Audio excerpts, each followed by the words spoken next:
Selamat pagi teman-teman, selamat pagi semuanya. Salam, apa kabar hari ini? Ya, semoga baik-baik saja. Saya kembali lagi bersama Anda pada pagi hari ini. Saya menyampaikan informasi tentang bagaimana teknologi yang berkembang pada tahun 2000-an sampai pada saat ini yang sangat besar. Karena mungkin ada mempengaruhi bagaimana kehidupan kita dan bagaimana keuntungan bagi kehidupan kita dalam menggunakan teknologi. Memang sangat besar yang kita harus perlukan itu.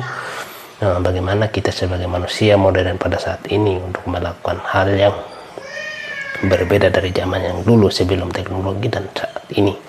Banyak hal yang kita lakukan, bahwa perlindungan kepada keluarga atau perlindungan kepada anak-anak kita.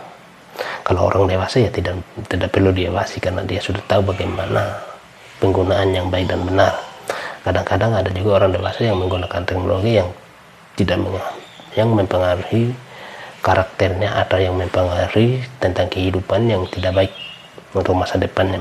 Dan kadang-kadang kita melihat bahwa kehidupan ini dalam bentuknya teknologi yang sangat canggih dari semua negara yang ada di dunia ini.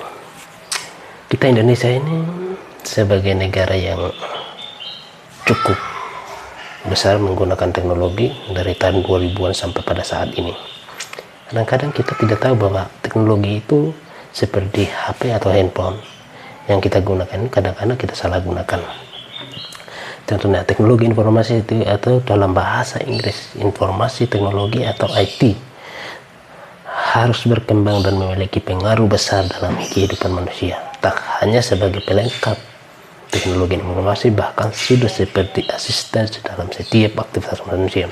Contohnya, ini contoh paling gampang adalah teknologi handphone HP yang perkembangannya sangat besar pada awal tahun 2000-an.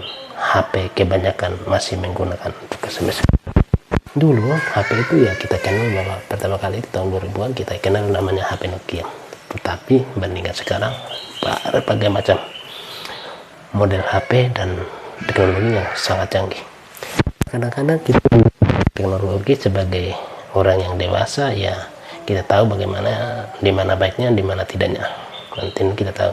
Nah, kalau kita melihat anak-anak kita yang masih di bawah, masih baru menginjak 3 tahun, 4 tahun kita sudah memberikan HP, nah, itu sangat mempengaruhi bagi perkembangan pola pikir anak, yang mempengaruhi masa depan anak, karena dia pada umur yang begitu muda, di bawah 5 tahun sudah memegang HP atau sudah menggunakan handphone. Orang tuanya juga tidak mengawasi bagaimana penggunaan handphone itu, ya perkembangan anak itu akan mengurang. Dan karena pengaruhnya di situ adalah pada saat dia menggunakan handphone itu tidak sama kayak seperti yang dulu. Kalau tidak ada orang ngobrol atau berbicara, dia hanya fokus mendengar saja. Tapi kalau saat ini dia kalau sudah ketemu dengan orang, kadang tidak tegur, kadang tidak respon, sedang berbicara dengan orang lain, kadang dia menggunakan teknologi yang atau menggunakan HP, ya itulah harus yang kita lihat bagi anak-anak saat ini, sehingga kita tidak terlalu mengabaikan anak untuk memegang teknologi atau HP itu yang orang tua gunakan. Tentunya pengawasan orang tua lebih ketat daripada orang lain, daripada anak, karena pengawasan orang tua terhadap anak itu lebih dekat daripada orang lain.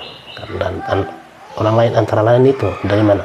Sepertinya dia masih dimasuk dalam dunia pendidikan macam itu, hanya memberikan informasi kepada anak dari guru pendidiknya kepada anak, hanya memberikan informasi tambahan kepada anak itu. Dan informasi yang atau perlindungan yang paling kuat adalah orang tua, karena itu dia harus tahu karakter anaknya dari saat dia kecil sampai dia dewasa, dan itu penggunaannya harus dijaga, karena sebuah teknologi itu mempengaruhi sebuah karakter dan perkembangan hidup sebagai anak.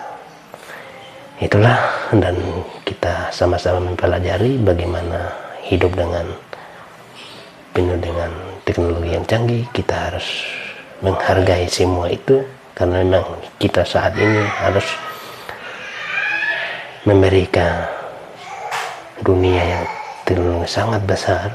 Maka sebagai teknologi pelengkap hidup kita saat ini ya sangat besar, untuk sebagai orang yang menggunakan dalam bentuk perusahaan, itu sebuah teknologi yang melengkapi dalam bentuk dunia usahanya atau apapun itu. Jadi memang kita untuk meringankan sebuah pekerjaan. Tapi kalau zaman dulu itu tidak perlu yang ini, ya kalau kirim surat ya kirim saja, harus melalui ini melalui itu, ya jalan. Tapi sekarang ya berbagai bentuk yang kita harus lakukan. Ya, terima kasih, thank you Good Peter pada pagi hari ini. Hanya itu informasi yang saya sampaikan, semoga bermanfaat bagi Anda dan saya dan keluarga sekalian semuanya. Terima kasih, thank you, good, bye.